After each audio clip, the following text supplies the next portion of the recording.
Well, Chief Justice Roberts has confirmed that indeed the leaked documents are authentic, and that is the draft opinion on the Dobbs v. Jackson case. Joining me to talk about the fallout from this and what comes next, Billy Hallowell and Trey Goins-Phillips from CBN's Faithwire. What's going on, guys? Doing well, doing well. All right, let's dive right in here, guys. Chief Justice Roberts confirmed that this is indeed real. He described the leak as a betrayal and that it, quote, undermined the integrity of our operations while vowing that it will not succeed, and essentially saying that they'll be able to continue their work and they won't let it deter them, even though there's possibility of threats, et cetera, et cetera. He also announced that the FBI would be investigating this leak, which is unprecedented. We've never seen anything like this. And the leaked draft ruling does not officially represent the final ruling and decision of the justices. That's what Roberts said in that statement as well. And so this, of course, all stems real quick. We'll hit the background, and then we're going to dive into this. From the Dobbs versus Jackson case in Mississippi, which essentially the case asked the Supreme Court to determine whether Mississippi's ban on all elective abortions after 15 weeks of pregnancy is constitutional. And Thomas Dobbs argues that the court should overturn the precedent establishing that constitutional right to pre-viability abortions and et cetera, in response women's health. They contended that the court should uphold the constitutional right to abortion. So that was at the heart of it. We talked about it at the time, guys, that many people thought that this would indeed lead to a ruling of some sort on Roe v. Wade. So here's a couple quotes from the ruling from Justice Samuel Alito. He said Roe was egregiously wrong from the start. Its reasoning was exceptionally weak, and the decision has had damaging consequences. And far from bringing about a national settlement of the abortion issue, Roe and Casey have inflamed debate and deepened division. Went on to say that the Constitution does not prohibit the citizens of each state from regulating or prohibiting abortion. Roe and Casey arrogated that authority. We now overrule those decisions and return that authority to the people and their elected representatives. That's Justice Samuel Alito. So, guys, what's your reaction to this? What are the talking points? What are you seeing? Yeah, I mean, right now you're seeing a lot of either panic or elation. People are really happy on the right, a lot of them, and a lot of people are very unhappy on the left. And it's really kind of unfortunate to watch because of social media and where we are, and because this is a nuclear issue always, just like you were reading there in the text. You know, the court seems to be, if this is going to be the, similar to what the final version is, recognizing that Roe v. Wade did nothing but inflame the chaos and the consternation. And because of social media, you're getting these strange reactions. You're getting people saying all sorts of different things like, oh, the court isn't going to stop at abortion. They're going to go after gay marriage. They're going to go after civil unions and all of these other issues. And so this is expanding into a much bigger issue and a much bigger divide than just abortion. And so, I don't know where this goes from here. I think the biggest question for me, how much time is going to pass between where we are right now and the actual ruling coming out? Are we going to fight about this as a culture for 5 weeks now, or are they going to move a little faster and get it out to us a little quicker? Yeah, and to your point, Billy, on the fact that they are saying that this is going to become worse, Eric Swalwell tweeted out a little while ago, I guess late last night, that Republicans won't stop with banning abortion. They want to ban interracial marriage. Do you want to save that? Well, then you should probably vote. And he links to an I will vote there. And so just interesting that they're tying this instantly. President Biden as well, when he was asked to comment on it, issued a few comments and said, but we got to make sure we vote. We got to make sure we, take over Congress and Senate, et cetera. And so linking it directly to voting. So we don't know who the leaker is yet, but it sure looks like either they wanted it to make it political and be able to be used as a catalyst for the 2022 midterms, which by all accounts were not looking favorable for Democrats given the economy and everything else. So this gives them a big talking point heading into those elections.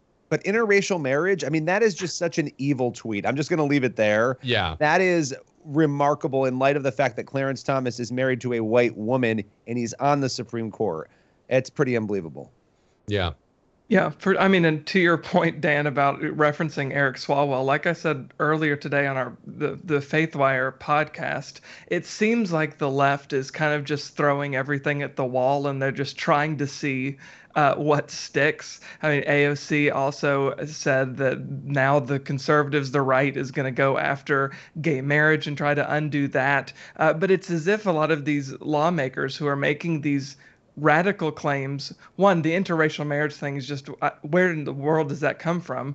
But the other claim about going after gay marriage, it's as if AOC and others have just not looked at what the draft opinion says. There's one section that actually addresses gay marriage specifically, and I'll just read a portion of it. It says, "We emphasize that our decisions concerns the right to abortion and no other right. Nothing in this opinion should be understood to cast doubt on precedents that do not concern abortion." So I think what we're seeing right now is just this effort to drum up anger and outrage, which unfortunately often leads, as we've seen, to protests that devolve into riots. But I think that's what we're witnessing right now is the left just throwing everything they can at the wall and seeing how outraged we can get people. And it really doesn't matter if it's based in anything that's true. Yeah. And guys, I'm amazed. And let's, Dan, if we have this clip, if we can roll the Elizabeth Warren clip. I'm amazed, honestly, at the level of emotion that is behind this issue when you actually think about what abortion is. And it's the termination of the pregnancy. It's the ending of an unborn human life in the womb. And we'll talk a little bit about the Christian reaction and what the Bible says about that being formed in the womb by God. But I want to just take a quick look at just the emotion on this and the anger over this right to abort babies. Watch Elizabeth Warren react today. Senator, how are you feeling? I am angry. Angry and upset? Angry and upset and determined. The United States Congress can keep Roe versus Wade the law of the land. They just need to do it. I've never seen you so angry. You seem to be... This is what the Republicans have been working toward this day for decades. They have been out there plotting, carefully cultivating these Supreme Court justices so they could have a majority on the bench who would accomplish something that the majority of Americans do not want. 69% of people across this country, red states and blue states, old people and young people, want Roe versus Wade to maintain as the law of the land. We need to do that. And we have a right. Dismembering 3,000 children. We've heard enough from the extremists. And we're tired. Senator, does this open the door for other constitutional rights? I mean, she's essentially almost on the verge of tears there, guys. And you can hear a protester saying, well, we don't want to dismember babies in the womb. And I just watched that clip and I think, how far apart are we as a country that one side can see this clearly as trying to end the taking of human lives, the most vulnerable lives among us, and the other side can see it as this right that is being taken away from them. It just shows you that I just wonder if that gap is ever going to be bridged. Well, yeah, I mean, when there's a new heaven and a new earth, maybe, because I think the gap is driven predominantly by a blindness. I mean, this is not, there are people who are going to be pro-choice and they're going to say, we think abortion is evil and wrong. There are those people who sort of stand in that gap and they say, well, I wouldn't do it. I know it's wrong. That's not what we're seeing, though. A lot of the time what we're seeing, we saw it in that clip, is this inability to even say abortion is immoral, abortion is wrong, it is killing the life of an unborn human. They'll use language that, basically it's just this weird, strange creature that somehow grows into a human if you want it, right? And that is a spiritual blindness. That is what we are seeing. The Bible talks about it. People's love it's going to wax cold. We are watching that happen in our culture, and I think we're going to see it get far worse than this. But I think that is really the standard root of what that gap is. It's that spiritual blindness. And, it's actually heartbreaking to watch it. We can laugh about, some of the strange things people say, or we might say, we might get angry and say, this is horrible. And I understand those reactions, but we should actually be grieved for people who are reacting this way because they are very clearly not seeing the reality before them. Yeah. And Trey, I want to get your reaction to this. Reverend Raphael Warnock, he actually wrote this on Twitter. He said, as a pro-choice pastor, I've always believed that a patient's room is way too small for a woman, her doctor, and the United States government. I'll always fight to protect a woman's right to choose, and that will never change. And then Tony Dungy, the NFL commentator and former head coach, responded to that and said, it all comes down to what you believe about the organism growing inside the mother. Is it a life or not? If it is just growing tissue, then your quote-unquote choice makes sense.